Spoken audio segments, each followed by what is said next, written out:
आदरणीय साथियों एवं आदरणीय बहनों, प्रणाम।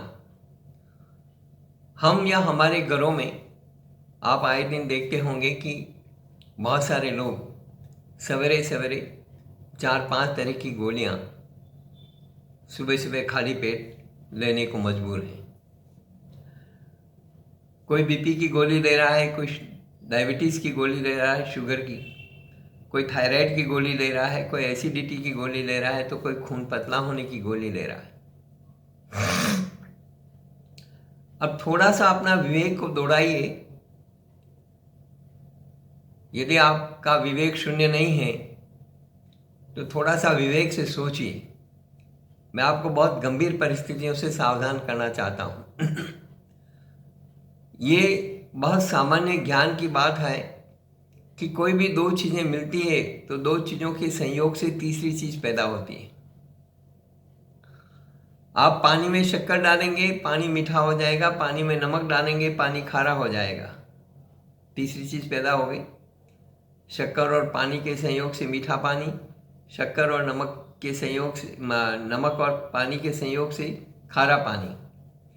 इसी तरह से यदि दूध में आप नींबू डाल देंगे तो दूध फट जाएगा, दूध में आप दही डाल देंगे तो दही जम जाएगा। छाछ डाल देंगे या दही डाल देंगे तो। इसी तरह से हल्दी के पीले पानी में यदि आप नींबू की 2 बूंद डाल देंगे तो पीला पानी लाल हो जाएगा। Chemical reaction. कोई भी दो चीज़ें मिलती है तो आपस में उनका जो मिलना है वो तीसरी चीज़ पैदा करता है, केमिकल रिएक्शन होता है। अब मुझे आप ये समझा दीजिए या दुनिया का कोई डॉक्टर ये समझा दे कि सवेरे सवेरे आप खाली पेट 1 गिलास पानी लिया, थायराइड की गोली गटकी, फिर शुगर की गोली ली, फिर एसिडिटी की गोली ले ली, बीपी की गोली ले ली, खून पतला होने की गोली ले ली। 1 गिलास पानी में आपने 5 तरह की गोलियां ले ली या 4 तरह की, या किसी ने 3 तरह की गोलियां ले ली। मुझे कोई भी ये समझा दे कब ये खाली पेट आपने जो 2 गोलियां, 3 गोलियां, 4 गोलियां ली है, 5 गोलियां ली है, ये पेट के अंदर जा करके क्या करेगी? कौन सी बीमारी का उपचार करेगी? उपचार करेगी या कोई नई चीज़ पैदा करेगी जो धीरे धीरे डेवलप होकर के आपको किसी मुसीबत में डालेगी? दुनिया का कोई डॉक्टर समझा दे कि ये 4 गोलियां, 5 गोलियां आपने ली है खाली पेट, ये अंदर कोई केमिकल रिएक्शन करेगी या नहीं करेगी? और करेगी तो कौन सी नई चीज़ पैदा करेगी और कौन सी बीमारी का इलाज करेगी?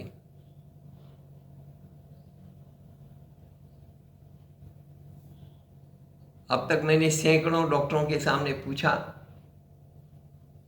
किसी का कोई जवाब नहीं। बस बहुत ज़्यादा परेशान हो जाते हैं तो कहते हैं कि भाई नुकसान तो होगा। इलाज किसका करेगी ये भी नहीं पता। तो क्या ऐसी गोलियां आप सोच समझ करके ले रहे हैं या बिना विवेक के डॉक्टरों ने कह दिया इसलिए एक के बाद एक घटक रहे हैं?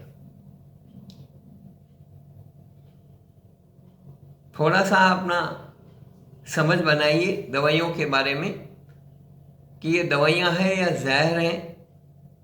एक सोची समझी साजिश का शिकार तो आप नहीं हो रहे हैं। कई बड़ी बड़ी फार्मा कंपनियों और डॉक्टरों की मिलीभगत का और उनके षड्यंत्र का शिकार तो आप नहीं हो रहे हैं। ये बहुत गंभीर और अहम प्रश्न है। फिर देखिए इन गोलियों में भी किस तरह की हालत है। थायराइड की गोली में सूअर की चर्बी होती है, सूअर से एक्सट्रैक्ट किया जाता है। पता है आपको? सवेरे सवेरे खाली पेट आप क्या ले रहे हैं? भगवान का नाम लेने की जगह सूअर की चर्बी गटक रहे हैं। आपके इंसुलिन में पशुओं की चर्बी।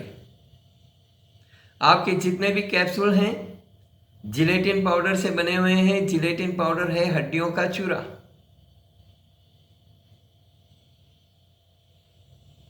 यदि आपको दिल का रोग है तो इसके लिए दी जाने वाली दवाएं कब्ज करती हैं और कब्ज हृदय रोगियों के लिए घातक है। यदि आपको नज़ला, जुकाम, निमोनिया और है तो इसके लिए जो दवाई दी जा रही है वो कब्ज करती है और कब्ज, जुकाम आदि के लिए घातक है। यदि आप डिप्रेशन, तनाव और अन्य मानसिक रोगों के लिए दवाएं ले रहे हैं तो उनके भी बहुत ही गंभीर साइड इफ़ेक्ट हैं, जिनमें कब्ज, मोटापा, युवतियों की माहवारी बंद हो जाना और ऐसे ही बहुत सारे दुष्परिणाम हैं। इसी प्रकार अन्य बीमारियों का हाल है। आपकी जितनी दवाइयाँ हैं 18% ऐसी हैं जिनमें मछली का तेल मिला हुआ होता है। 80% के करीब ऐसी दवाएं हैं जिनमें अफीम, अल्कोहल आदि नशे की चीज़ें मिली हुई होती हैं और कई दवाओं में प्रिजर्वेटिव्स मिलाए जाते हैं जिनके नुकसान आपको भुगतने पड़ते हैं। कई दवाएं जिनमें एंटीबायोटिक भी हैं आपकी किडनी पर सीधा हमला करती हैं। कई दवाओं की भूल से भी डोज ज़्यादा हो जाए तो आपका बीपी एकदम लो हो सकता है और एक साथ दोनों किडनियां फेल हो सकती है। जितने भी एंटीबायोटिक हैं, पेन किलर्स हैं, वे सब आपकी किडनियों पर नुकसान करती है, किडनियों को नुकसान पहुंचाती है।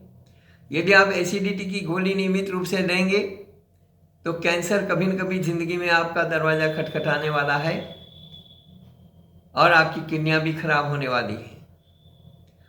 फिर हमारे देश में कई ऐसी दवाएं धड़ल्ले से बेची जा रही हैं जिनके भयंकर दुष्परिणामों के मद्देनजर कई देशों में प्रतिबंध लगा हुआ है, बैन लगा हुआ है।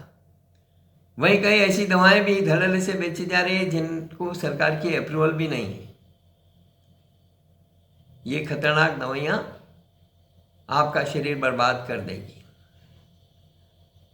आपको शायद जानकारी नहीं होगी, कई दवाइयाँ ऐसी हैं जिनसे डायबिटीज़ बढ़ती है, नहीं होती है तो डायबिटीज़ पैदा हो जाती है। अक्सर डायबिटीज़ शरीर में इंसुलिन की कमी होने से पैदा होती है, लेकिन बहुत कम लोग ये जानते हैं कि कुछ खास दवाइयों के असर से भी शरीर में डायबिटीज़ होती है। इन दवाओं में मुख्यतया एंटी डिप्रेसेंट मेडिसिन्स, नींद की दवाइयाँ, कफ सिरप तथा बच्चों को ADHD अति सक्रियता के लिए जो दवाइयाँ दी जाती है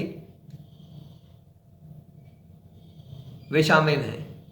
इन्हें दिए जाने से शरीर में इंसुलिन की कमी हो जाती है और व्यक्ति को डायबिटीज़ का इलाज करवाना पड़ता है।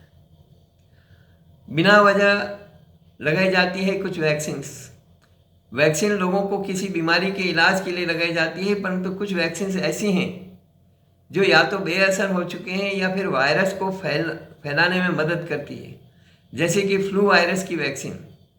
बच्चों को दी जाने वाली वैक्सीन DTaP केवल बी परट्यूसिस से लड़ने के लिए बनाई गई है, जो कि बेहद ही मामूली बीमारी है। बी परट्यूसिस बहुत ही मामूली जो बीमारी है उसको कवर करने के लिए वो बनाई गई, परंतु DTaP की वैक्सीन फेफड़ों के इन्फेक्शन को आमंत्रित करती है, जो दीर्घकाल में व्यक्ति की इम्यूनिटी पावर को कमज़ोर कर देती है। इसी तरह से कैंसर जिसको डिक्लेयर किया जाता है, कैंसर हमेशा कैंसर ही नहीं होता है। यूँ तो कैंसर स्त्री पुरुष दोनों में से किसी को भी हो सकता है, लेकिन ब्रेस्ट कैंसर की पहचान करने में अधिकांशतया डॉक्टर गलती कर जाते हैं। सामान्यतया स्तन पर हुई किसी भी गांठ को कैंसर की पहचान मानकर उसका उपचार किया जाता है, जो कि बहुत से मामलों में छोटी मोटी फुंसी ही निकलती है। हॉलीवुड अभिनेत्री एंजेलिना जॉली ने मात्र इस संदेह पर अपने ब्रेस्ट ऑपरेशन करके हटवा दिए थे कि उनके शरीर में कैंसर पैदा करने वाला जीन पाया गया था। ये डॉक्टरों के चक्कर में हुआ। इस तरह से